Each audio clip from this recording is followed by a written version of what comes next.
नमस्कार दोस्तों, आप देख रहे हैं 30 का दड़का। मैं CS चौधरी आपका स्वागत करता हूं संस्कृत सानिध्यम पर। मित्रों, जुड़े रहिए मेरे साथ 30 मिनट में 30 क्वेश्चन का अभ्यास करने के लिए। हम सीखेंगे संस्कृत व्याकरण को। आज का हमारा टॉपिक रहेगा वर्ण विचार। मित्रों, वर्ण विचार से रिलेटेड ये पहला टेस्ट है और इसी सीरीज को आगे कंटिन्यू करेंगे। तो बिना समय खराब करे आइए शुरू करते हैं 30 का तड़का।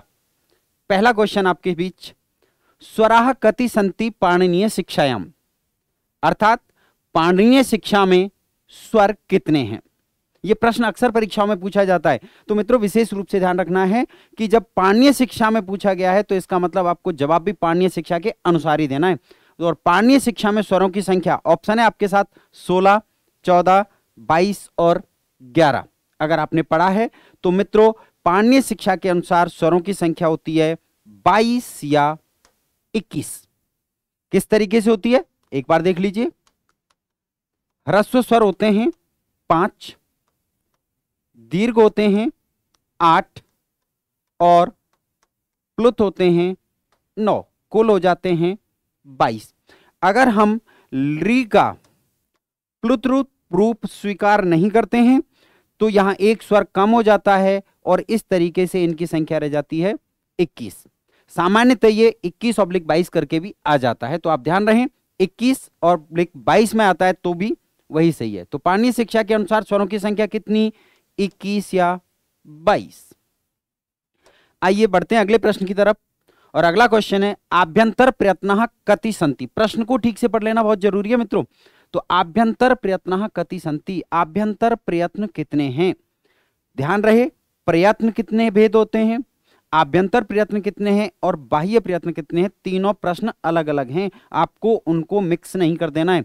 तो आभ्यंतर प्रयत्न, जब आपके सामने ऑप्शंस हैं पंच 5, द्वौ 2, एकादश 11, अष्ट यानी 8। दीजिए जवाब मित्रों। आभ्यंतर प्रयत्न कितने होते हैं, आभ्यंतर प्रयत्न 5 होते हैं। कौन कौन से हैं, नाम आपके सामने हैं। स्पष्ट,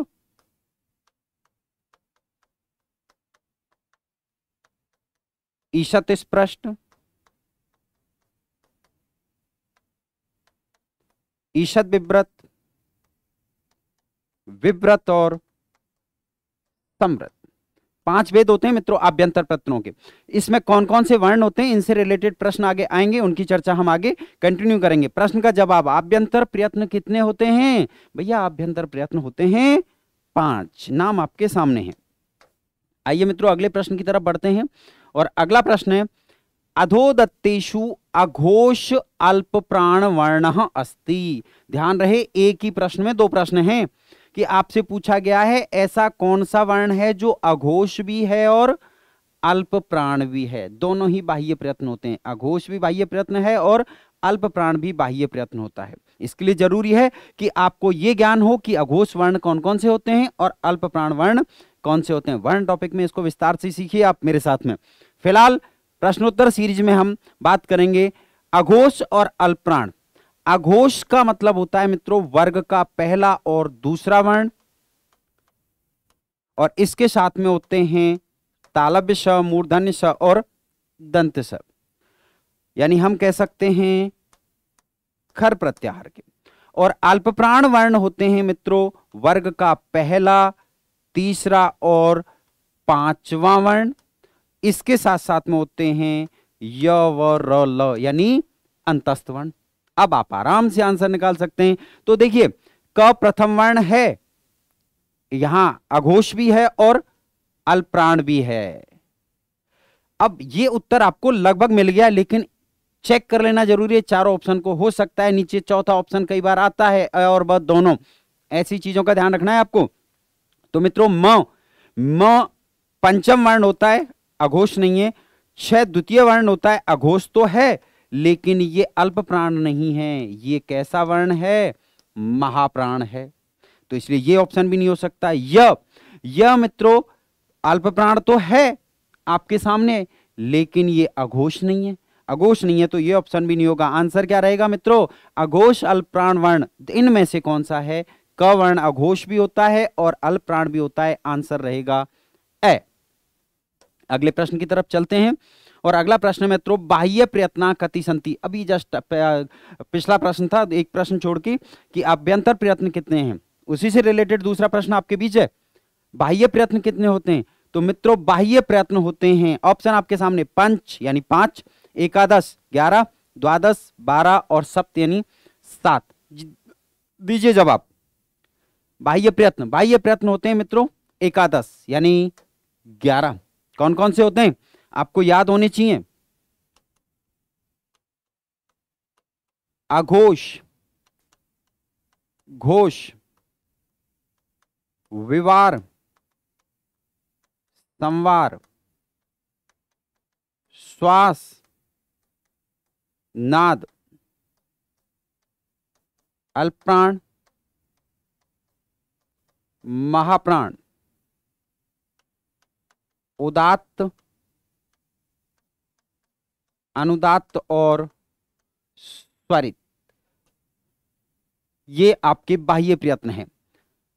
नाम ज्यादा हैं, याद करने में थोड़ी सी दिक्कत होती है, लेकिन मेरे साथ जुड़े रहिए, आपको सिखा के जाऊंगा कि किस तरीके से याद किया जाता है। शॉर्ट ट्रिक के साथ भी बताऊंगा और विस्तार से भी आपको बताऊंगा। तो मित्रों फिलहाल जवाब देते हैं, बाह्य प्रयत्न कितने होते हैं, बाह्य प्रयत्न होते हैं 11 अर्थात एकादश। बढ़ते हैं अगले प्रश्न की तरफ, और अगला प्रश्न कहता है कि र वर्णस्य आभ्यंतर प्रयत्नो अस्ति। र वर्ण का आभ्यंतर प्रयत्न कौन सा है। आभ्यंतर प्रयत्न अभी अभी आपने पढ़े थे, याद करो। अभ्यंतर प्रयत्न कौन से थे, स्पष्ट, ईशत स्पष्ट, ईशत विव्रत, विव्रत और समृत, ये आभ्यंतर प्रयत्न थे। इनमें से र वर्ण कौन से आभ्यंतर प्रयत्न में होता है, तो मित्रों र वर्ण होता है ईशत स्पष्ट। स्पष्ट प्रयत्न स्पर्शानाम, यानी स्पष्ट जो होता है वो स्पर्श वर्णों का होता है। स्पर्श का मतलब हुआ मित्रों क से लेकर के म तक जो वर्ण है वो स्पष्ट कहलाते हैं। और ईशत स्पष्ट प्रयत्न अंतस्थानाम। अगर आप इनको याद रख लेंगे ना भैया, तो एक एक वर्ण याद नहीं रखना पड़ेगा आपको। आपको क्या करना है, ईशत स्पष्ट प्रयत्न अंतस्थानाम, यानी अंतस्थ वर्णों का जो प्रयत्न होता है वो कौन सा होता है, ईशत स्पष्ट होता है। और र वर्ण कैसा है, अंतस्थ वर्ण होता है। य व र ल, ये चारों वर्ण कैसे होते हैं, अंतस्थ होते हैं। और इन र का आभ्यंतर प्रयत्न होगा ईशत स्पष्ट। चलिए आगे बढ़ते हैं अगले प्रश्न की तरफ, और अगला प्रश्न है मित्रों, उदित वर्णाः कति सन्ति। अक्सर परीक्षा में पूछा जाने वाला प्रश्न है ये। हम इसके दूसरे रूप में स्पर्श वर्ण तो याद रखते हैं, लेकिन इस प्रश्न को अक्सर भूल जाते हैं। तो उदित वर्णाः कति सन्ति, उदित वर्ण कितने हैं। तो मित्रों कितने का जवाब देने के लिए जरूरी है कि हमें यह पता हो कि उदित वर्ण होते कौन से हैं। तो मित्रों कु चू टू तू आपने पढ़ा होगा, कु चू टू तू पू। इसमें जो उ वर्ण है इसकी इत संज्ञा होती है, और इस उ की इत संज्ञा होने के कारण ही इनको उदित वर्ण कहा जाता है। और कु चू टू तू पू का मतलब होता है मित्रों स्पर्श, यानी हम कह सकते हैं कि जो स्पर्श है वही उदित है। स्पर्श वर्ण क से लेकर के म तक, क वर्ग, च वर्ग, ट वर्ग, त वर्ग और प वर्ग, इन 5 वर्गों में बांटे हुए हैं। तो इन 5 वर्गों में जो 25 वर्ण हैं वो 25 वर्ण स्पर्श हैं, और वही 25 वर्ण क्या हैं भैया, उदित कहलाते हैं। तो जवाब रहेगा ब 25। उदित वर्णाः कति सन्ति, उदित वर्ण 25 होते हैं। मित्रों बहुत महत्वपूर्ण और हर परीक्षा में पूछे जाने वाले प्रश्न है, इसलिए नोट डाउन करते चले जाना, ध्यान रहे। आगे बढ़ते हैं अगले प्रश्न की तरफ। ऋकारस्य कति भेदा सन्ति, यानी री वर्ण के कितने भेद हैं। ऋकार अर्थात री वर्ण के कितने भेद हैं, कितने प्रकार की री होती है। जब हम वर्ण प्रकरण में स्वर को विस्तार से पढ़ते हैं तो इसका जवाब मिल जाता है हमको। री के कितने भेद हैं, 12, 6, 30 और 18। याद करिए। तो मित्रों री वर्ण के भेदों की संख्या, दीजिए जवाब। ऑप्शन आपके सामने, अपना जवाब दीजिए। मित्रों री वर्ण के भेद होते हैं 18। किस तरीके से, ह्रस्व के रूप में छ,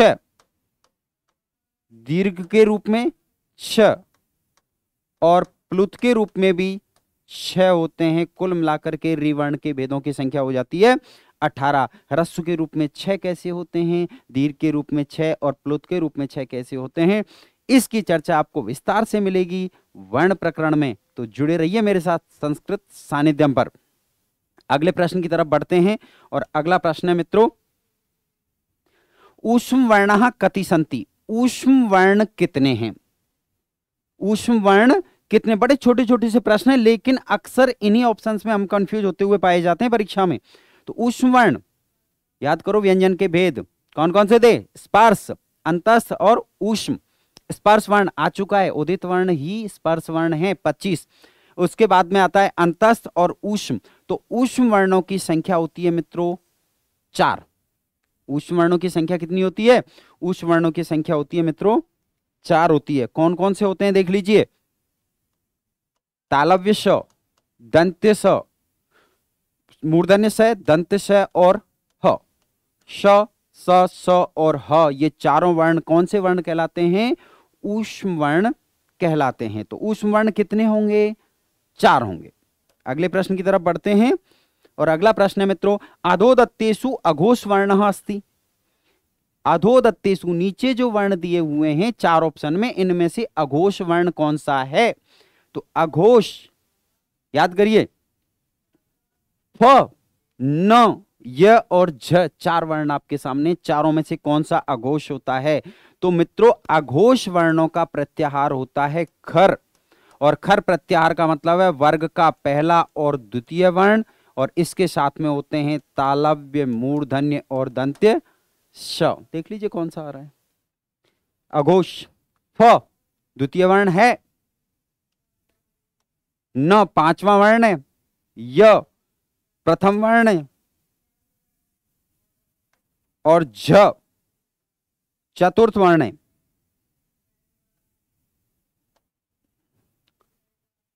क्योंकि ना तो न पंचम वर्ण है, पंचम होता ही नहीं है, पहला दूसरा है।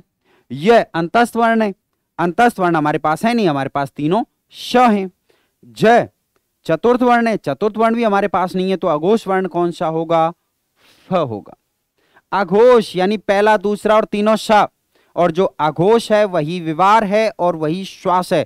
बिल्कुल तीनों को एक साथ लेके चलना है। जो अघोष है वही विवार है, वही श्वास है, और अघोष यानी प्रत्याहार होगा खर। अगर आपको माहेश्वर सूत्र याद है तो आप खर प्रत्याहार से समझ सकते हैं, अन्यथा आप ऐसे भी समझ सकते हैं कि वर्ग का पहला दूसरा वर्ण और ताल तीनों श किसमें होते हैं? अघोष होते हैं, विवार होते हैं और श्वास होते हैं।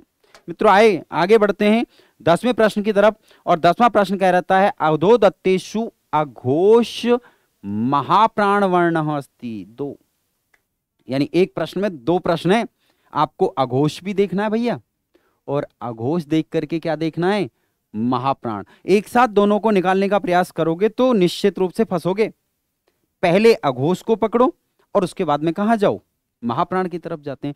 अघोष मैंने आपको अभी अभी बताया था, अघोष यानी वर्ग का पहला दूसरा वर्ण और तीनों श, और महाप्राण का मतलब होता है दूसरा और चौथा वर्ण, और इसके साथ साथ में होते हैं ऊष्म वर्ण। ऊष्म वर्ण यानी श, श, श और ह। देख लेते हैं। ब तृतीय वर्ण है, तो तृतीय वर्ण है, इसका मतलब दोनों में नहीं है। च प्रथम वर्ण है, तो प्रथम वर्ण में अघोष तो हो गया, लेकिन महाप्राण नहीं है, महा अल्पप्राण है, इसलिए ये ऑप्शन भी नहीं है। ग ग तृतीय वर्ण होता है मित्रों, और तृतीय वर्ण है तो ये अघोष नहीं है और महाप्राण भी नहीं है, ये अल्पप्राण होता है, ये ऑप्शन भी नहीं है। बचा क्या? स ऑप्शन। बचा क्या? स ऑप्शन। ठ कौन सा वर्ण होता है? ट ठ ठ द्वितीय वर्ण होता है, द्वितीय अघोष भी है और द्वितीय महाप्राण भी है। अगर इस तरीके से चलोगे तो गलती नहीं होगी। मित्रों एक चीज ध्यान रख लेना, एक प्रश्न अगर लापरवाही से गलत हो जाता है तो वो हजारों अभ्यर्थियों से पीछे कर देता है। इसलिए धीरे चलो, समझ के चलो, लेकिन गलती नहीं करनी है। चलिए, तो आंसर रहा ठ वर्ण कैसा होता है? अघोष भी है और महाप्राण भी है। अगले प्रश्न की तरफ चलते हैं। अधोदत्तेषु स्वरेषु ह्रस्व स्वरो नास्ति। इस नास्ति को भैया विशेष रूप से समझ के चलना, ये बहुत परेशान करता है, क्योंकि हम क्या करते हैं, यहां तक तो प्रश्न पढ़ते हैं अधोदत्तेषु स्वरेषु ह्रस्व स्वरो, यहां तक तो हमारा ध्यान रहता है कि इनमें से ह्रस्व स्वर है। अगला अस्ति है कि नास्ति, हमें कोई लेना देना नहीं है। अब हम सीधे कहां जाते हैं, उत्तर पर। और उत्तर पर अगर पहला ऑप्शन हमारे अनुकूल बैठ गया तो हम तो इन 3 ऑप्शन को पढ़ने की भी हिमाकत नहीं करते। हमें लगता है कि अपना काम हो गया, आगे बढ़ जाओ। बिल्कुल नहीं, जब तक क्वेश्चन के अंतिम शब्द पर नहीं पहुंच जाओ तब तक क्वेश्चन मत छोड़ देना, और चारों ऑप्शन चेक किए बिना कभी भी आंसर मत दे देना। चलिए, समय खराब नहीं करेंगे। स्वरों में से ह्रस्व स्वर नहीं है। ई ह्रस्व होता है, ली ह्रस्व होता है, उ ह्रस्व होता है, ए जो है वो ह्रस्व नहीं होता, दीर्घ होता है। इसलिए कौन सा ह्रस्व स्वर नहीं है, ए ह्रस्व स्वर नहीं है। आंसर क्या होगा, द होगा, क्योंकि ए जो है वो ह्रस्व स्वर नहीं है, ए दीर्घ स्वर है। आइए आगे बढ़ते हैं अगले प्रश्न की तरफ। 12वां प्रश्न, कस्य स्वरस्य दीर्घ रूपम नास्ति। फिर ध्यान दें, कौन सा स्वर, कस्य स्वरस्य, किस स्वर का दीर्घ रूप नहीं है, यानी ऐसा कौन सा स्वर है इनमें से जिसका दीर्घ रूप नहीं होता है। दीजिए जवाब। देखिए, कौन सा स्वर है जिसका दीर्घ रूप नहीं होता। मित्रों, री का दीर्घ रूप तो होता है, अगर आपने पढ़ा है तो देखो, ये तो होती है छोटी री, और ह्रस्व, और इसके साथ एक और जोड़ लो, दीर्घ रूप बनता है भैया। ए का दीर्घ रूप खूब दीर्घ संधि में पढ़ा है, ई का दीर्घ रूप भी दीर्घ संधि में खूब पढ़ा है। री जो होता है इसका दीर्घ रूप नहीं होता, और हमसे पूछा गया है किस स्वर का दीर्घ रूप नहीं होता, तो मित्रों आंसर होगा ब, क्योंकि री का दीर्घ रूप नहीं होता है। आगे बढ़ते हैं अगले प्रश्न की तरफ। 13वां प्रश्न, स्वराणाम स्थान कृत भेदो नास्ति। फिर से नास्ति है। स्वराणाम यानी स्वरों का, स्थानकृत उच्चारण स्थान के अनुसार कौन सा भेद नहीं है। तो मित्रों, स्वरों के मैं आपको बता देता हूं 3 प्रकार से भेद किए जा सकते हैं। एक तो कालकृत यानी मात्रा के आधार पर, उच्चारण में लगने वाले समय के आधार पर। दूसरे स्थानकृत, उच्चारण स्थान के आधार पर। और तीसरा होता है नासिकाकृत यानी नासिका से उच्चारण के आधार पर। तो यहां प्रश्न है स्थानकृत भेद कौन सा नहीं है। तो स्थानकृत भेद तब हम बता पाएंगे जब हमें पता हो कि स्थानकृत भेद कौन कौन से होते हैं। तो मित्रों, स्थानकृत भेद होते हैं उदात्त, अनुदात्त और स्वरित। ये स्थानकृत भेद होते हैं। उदात्त भी है, अनुदात्त भी है, स्वरित भी है। हमसे पूछा है नहीं है, यानी ह्रस्व स्वर है वो ह्रस्व स्थानकृत भेद नहीं है। मित्रों, ह्रस्व जो है वो कालकृत भेद है, यानी कि मात्रा के आधार पर जो भेद किए जाते हैं, उच्चारण में लगने वाले समय के आधार पर जो भेद किए जाते हैं, वो 3 भेद होते हैं, ह्रस्व, दीर्घ और प्लुत। और ये कालकृत भेद कहलाएगा। तो ह्रस्व स्वर स्थानकृत भेद नहीं है। आपके बड़े काम की चीज है, ध्यान रखना। स्थानकृत, उदात्त, अनुदात्त और स्वरित आप स्क्रीनशॉट ले सकते हैं, ध्यान रहे। कालकृत में ह्रस्व, दीर्घ और प्लुत। और इसी के साथ अगर बात नासिकाकृत की भी कर देते हैं यहीं पर, तो नासिका के आधार पर भी 2 भेद हो जाएंगे मित्रों। पहला रहेगा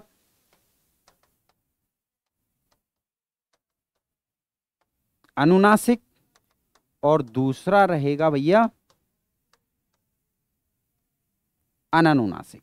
यानी कि अनुनासिक मतलब जब नाक से बोला जाए, और अननुनासिक जब बिना नाक से बोला जाए। स्वर के दोनों रूप मिलते हैं, अनुनासिक स्वर भी होते हैं और अननुनासिक स्वर भी होते हैं। आइए अगले प्रश्न की तरफ बढ़ते हैं।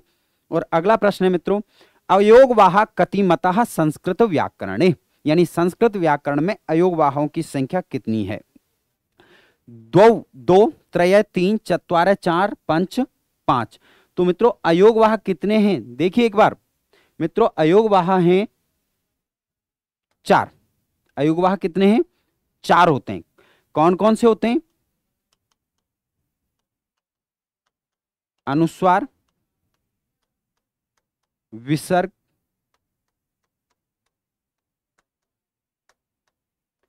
जिह्वामूलीय और उपद मानिए। इन चारों को क्या कहा गया है? अयोगवाह कहा गया है। तो अयोगवाहों की संख्या कितनी होगी? 4 होती है।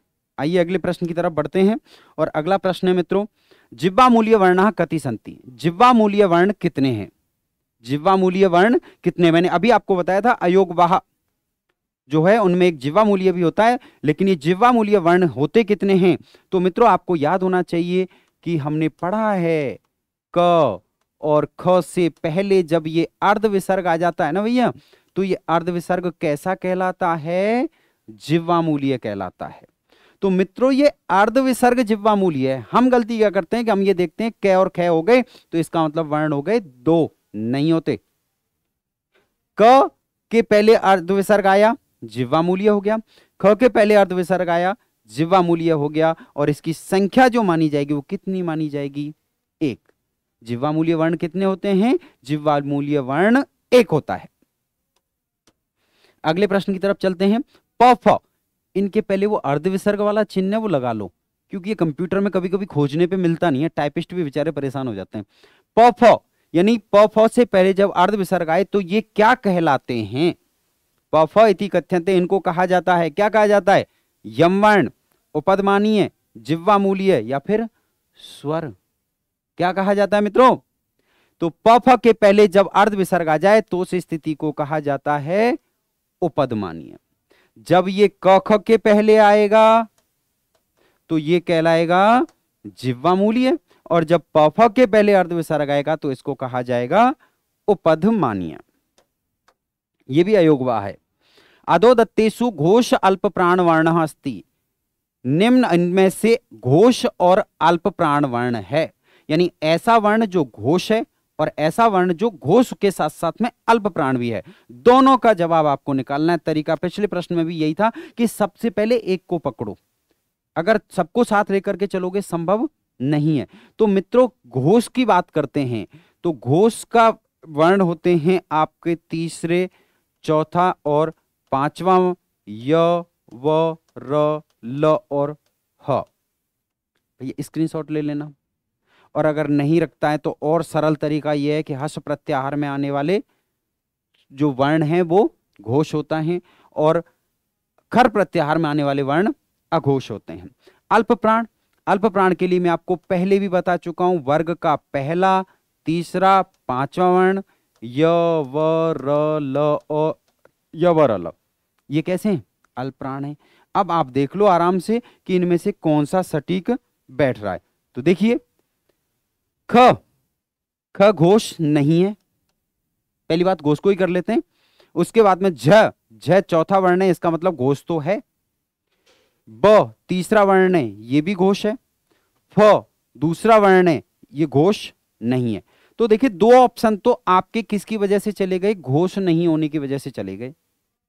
पर यहां पूछा है घोष अल्प प्राण वर्ण अस्ति, तो दो वर्ण क्योंकि ये ख अघोष था और फ भी अघोष था, दोनों वर्ण हट गए। अब आपके पास में बचे दो ऑप्शन कि ये वर्ण ऐसे हैं जो घोष हैं, लेकिन इनमें ये देखना है कि अल्प प्राण कौन सा है। तो अल्प प्राण होते हैं मित्रों पहला, तीसरा, पांचवा। झ जो है वो चौथा वर्ण है, इसका मतलब ये अल्प प्राण नहीं है। तो हमारे पास ऑप्शन क्या बचा? ब, यानी ब वर्ण ऐसा है, ऑप्शन स है, ध्यान रखना। ब वर्ण ऐसा है जो घोष भी है और घोष के साथ अल्प प्राण भी है। ऐसे प्रश्न आपको तकलीफ देंगे अगर आप डरेंगे तो। और अगर आपने तरीका जो मैंने बताया वो अपना लिया सीधा कि हमें पहले घोष को निकालेंगे और उसके बाद अल्प प्राण को निकाल लेंगे, तो जो घोष नहीं है उनको हटा दो और उसके बाद में जो अल्प प्राण नहीं है उनको हटा दो, एक ऑप्शन अपने आप बच जाता है। अगले प्रश्न की तरफ बढ़ते हैं। 18वां प्रश्न, रम वर्णाः कति सन्ति। यम वर्ण कितने हैं? यम वर्ण कितने हैं बताइए मित्रों। यम वर्णों की संख्या कितनी होती है? 3, 2, 5 और 4। 3, 2, 5 और 4। अगर आपको पता है कि यम वर्ण कौन से होते हैं तो आप जवाब दे पाएंगे। मित्रों वर्ग का पहला, दूसरा, तीसरा और चौथा वर्ण हो, उसके बाद में कोई अनुनासिक वर्ण आए, तो जब दो एक जैसे आएंगे तो द्वितीय वर्ण जो है वो यम कहलाता है और इस आधार पर यम वर्णों की संख्या होती है 4। फिर समझें इसको। जैसे हमने कहा पलिक्किनी। तो वर्ग का पहला कौन सा वर्ण, वर्ग का प्रथम वर्ण, द्वितीय वर्ण, तृतीय वर्ण, चतुर्थ वर्ण हो और इसके बाद में क्या आए, कोई अनुनासिक वर्ण आ जाता है, तो पहले जैसा दूसरा, यानी दो एक जैसे होंगे। ये देखो प्रथम वर्ण है, तो जब दो एक जैसे हैं तो जो द्वितीय वर्ण है वो क्या है, यम कहलाता है। वो वर्ण क्या कहलाता है, यम कहलाता है। और इनकी संख्या होती है 4। कितनी होती है मित्रों, 4 होती है। आगे बढ़ते हैं। मूल स्वराः कति सन्ति, बहुत ज्यादा पूछा जाता है ये प्रश्न, क्योंकि हम क्वेश्चन रटते हैं। अगर हम क्वेश्चंस को समझे ना तो ऐसे प्रश्नों को रटने की आवश्यकता है ही नहीं, आप केवल पढ़ लो, उनको पढ़ करके ही उद्धार हो जाना है। ये तो प्रश्न है मूल स्वर कितने होते हैं, तो मूल स्वर कितने से पहले पता होना चाहिए। मूल स्वर कौन कौन से होते हैं बताइए, 5, 8, 11 और 3। तो मूल स्वर होते कौन कौन से, मूल स्वर होते हैं मित्रों अ, ई, उ, री और ली। संख्या आपके सामने, कितने होंगे, 5। अगर आपको पता है कौन से हैं तो आप सिर्फ क्या करेंगे, ये देखेंगे कि 5 वाला ऑप्शन है कहां। और अगर आपको नहीं पता तो आप भगवान भरोसे लगाने का प्रयास करेंगे, भगवान उन्हीं का साथ देता है जो आंसर याद रखते हैं, ये ध्यान रख लेना। अगले वर्ण स्वर प्रश्न की तरफ बढ़ते हैं और अगला प्रश्न है मित्रों, अधोदत्तेषु महाप्राण वर्ण नास्ति। ध्यान दे लेना, अगर अस्थि पढ़ गए तो जल्दी से क्या करने वाले हो, आंसर देके भाग जाओगे। भागना नहीं है, पहले प्रश्न को ठीक पढ़ो। अधोदत्तेषु महाप्राण वर्ण नास्ति, इनमें से महाप्राण वर्ण नहीं है। तो भैया महाप्राण होते कौन कौन से हैं, ध्यान है ना, वर्ग का दूसरा और चौथा वर्ण, और इसके साथ साथ में होते हैं श, श यानी ऊष्म वर्ण। ये क्या है, महाप्राण होते हैं। तो देखिए श महाप्राण है, घ चौथा है यानी महाप्राण है, ह महाप्राण है। तो भैया ये तीनों तो महाप्राण हैं, हमसे पूछा है नहीं है, तो कौन सा नहीं है, ज वर्ण महाप्राण नहीं है, क्योंकि ज होता है अल्प प्राण, ज अल्प प्राण होता है। तो उत्तर रहेगा स। निम्न में से महाप्राण वर्ण कौन सा नहीं है, ज वर्ण महाप्राण नहीं है। प्रयोग अवस्थायाम अवर्णस्य आभ्यंतर प्रयत्नो अस्ति, प्रयोग अवस्था में अवर्ण का आभ्यंतर प्रयत्न होता है। ये वैसे तो याद रहता है क्योंकि इसमें शब्द पहले जुड़ा हुआ ही आएगा कि प्रयोग अवस्था में अवर्ण का आभ्यंतर प्रयत्न कौन सा है। तो मित्रों प्रयोग अवस्था में पहले ध्यान रखना, आभ्यंतर प्रयत्न कितने, 5। अभी भी बताया मैंने, स्पष्ट, ईशत स्पष्ट, ईशत विव्रत, विव्रत और समृत। तो जो 5वां नाम आया समृत, वो समृत किसका है, प्रयोग अवस्था में अवर्ण का आभ्यंतर प्रयत्न समृत होता है। अगर सामान्य स्वर का आभ्यंतर प्रयत्न कौन सा होता है, तो मित्रों स्वरों का आभ्यंतर प्रयत्न होता है विव्रत। लेकिन जब प्रश्न क्या हो, प्रयोग अवस्था में कौन सा होता है, तो प्रयोग अवस्था में स्वरों का नहीं पूछा जाएगा, केवल ए का पूछा जाएगा। और प्रयोग अवस्था में ए वर्ण का जो आभ्यंतर प्रयत्न होगा वो समृत होगा। आप देखिए स्पष्ट जो होता है इसमें कौन से वर्ण होते हैं, स्पर्श होते हैं। विव्रत में सभी स्वर होते हैं। विवार, पहली बात तो ये आभ्यंतर प्रयत्न है ही नहीं, ये बाह्य प्रयत्न है। तो ये ऑप्शन तो आप क्या कर सकते हो, वैसे ही यहां से क्रॉस कर सकते हो तीनों। बचा क्या, समृत रह जाता है। अगले प्रश्न की तरफ चलते हैं, 22वां प्रश्न, स्पष्टम प्रयत्नम रिक्त स्थान की पूर्ति। इन पंक्तियों को याद कर लेना तो निश्चित रूप से आपको एक एक अक्षर को रटने की आवश्यकता नहीं रह जाती है। स्पष्टम प्रयत्नम, स्पष्ट प्रयत्न होता है, यानी कौन से वर्ण ऐसे हैं जिनका आभ्यंतर प्रयत्न स्पष्ट होता है। कौन से मित्रों, स्पर्शानाम। कौन से हैं, स्पर्शानाम। स्पष्टम प्रयत्नम स्पर्शानाम, अर्थात क से लेकर के म तक जो वर्ण होते हैं वो स्पर्श होते हैं, और इन स्पर्श वर्णों का ही आभ्यंतर प्रयत्न क्या होता है, स्पष्ट होता है। क्या होता है, स्पष्ट होता है। आइए मित्रों अगले प्रश्न की तरफ बढ़ते हैं। और दीर्घ स्वराः कति सन्ति पाणिनीय शिक्षायाम। प्रारंभिक शुरुआत में एक प्रश्न आया था, कुल स्वर कितने पाणिनीय शिक्षा के अनुसार, वहीं मैंने इस प्रश्न को क्लियर कर दिया था अगर आपको याद है तो दीर्घ, लेकिन यहां कुल नहीं पूछे, दीर्घ पूछे। पाणिनीय शिक्षा के अनुसार, आचार्य पिंगल के द्वारा लिखित पुस्तक पाणिनीय शिक्षा, और पाणिनीय शिक्षा के अनुसार जब स्वरों की संख्या पूछी गई तो आपने बताई थी 21 या 22। अब उसमें 21 या 22 में से आपको केवल दीर्घ निकालने, तो आपको याद होना चाहिए दीर्घ स्वरों की संख्या कितनी थी? 8 थी। 5 ह्रस्व थे, 8 दीर्घ थे और 9 प्लुत थे। तो दीर्घ स्वर कितने होते हैं? 8 होते हैं। कौन कौन से हैं?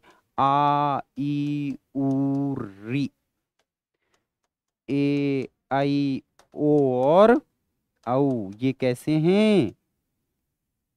दीर्घ स्वर हैं। आगे बढ़ते हैं मित्रों अगले प्रश्न की तरफ। वर्गाणाम, वर्गों के प्रथम तृतीय पंचम यणश्च भवन्ति। वर्ग का प्रथम वर्ण, तृतीय वर्ण, पंचम वर्ण और यण वर्ण कहलाते हैं। क्या होते हैं? अल्प प्राण होते हैं, अघोष होते हैं, महाप्राण होते हैं या फिर उदात्त होते हैं। अगर आपने पिछले प्रश्नों को ध्यान से देखा है, गौर से देखा है, तो इस प्रश्न का जवाब मैं कम से कम 5 या 6 बार दे चुका हूं। तो वर्ग का पहला वर्ण, वर्ग का तृतीय वर्ण, वर्ग का पंचम वर्ण और यण, यण का मतलब य, व, र, ल, यण प्रत्याहार के वर्ण होते हैं। और ये इन सभी का बाह्य प्रयत्न जो होता है वो अल्प प्राण होता है। तो वर्गाणाम प्रथम तृतीय पंचम यणश्च अल्प प्राण। आप याद करें, संस्कृत सानिध्यम पुस्तक पढ़िए, आपको ये पंक्तियां बिल्कुल ऐसी कैसी मिलेंगी। तो मित्रों वर्गाणाम प्रथम तृतीय पंचम यणश्च अल्प प्राणा क्या कहलाते हैं? ये अल्प प्राण कहलाते हैं।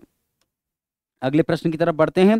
द्विमात्रा कालीन उच्चार्यमाणः स्वरा कथ्यन्ते। 2 मात्राओं के बराबर समय में उच्चार्यमाणः बोले जाने वाले स्वर कहलाते हैं। यानी ऐसे स्वर जिनके उच्चारण में 2 मात्राओं के बराबर समय लगता है वो क्या कहलाते हैं? मात्रा के आधार पर हम 3 रूप कर देते हैं स्वरों के। कौन कौन से? एक मात्रिक, द्विमात्रिक और त्रिमात्रिक। तो 2 के बराबर समय किसमें लगता है? तो मित्रों जो ह्रस्व है उसे एक मात्रिक कहा जाता है, जो दीर्घ है उसे द्विमात्रिक कहा जाता है और जो प्लुत है उसे त्रिमात्रिक कहा जाता है। तो 2 मात्राओं की बराबर समय किस में लगता है? दीर्घ स्वर में लगता है। यानी दीर्घ स्वर को कहा जाता है द्विमात्रिक स्वर। आइए अगले प्रश्न की तरफ बढ़ते हैं और अगला प्रश्न है स्वराणाम कालकृत भेदो नास्ति। अंतिम शब्द पे जाइए। स्वराणाम कालकृत भेदो नास्ति। स्वरों का काल यानी उच्चारण में लगने वाला समय के आधार पर, मात्रा के आधार पर किया जाने वाला भेद नहीं है। तो ध्यान दीजिए, ह्रस्व, दीर्घ, प्लुत और स्वरित।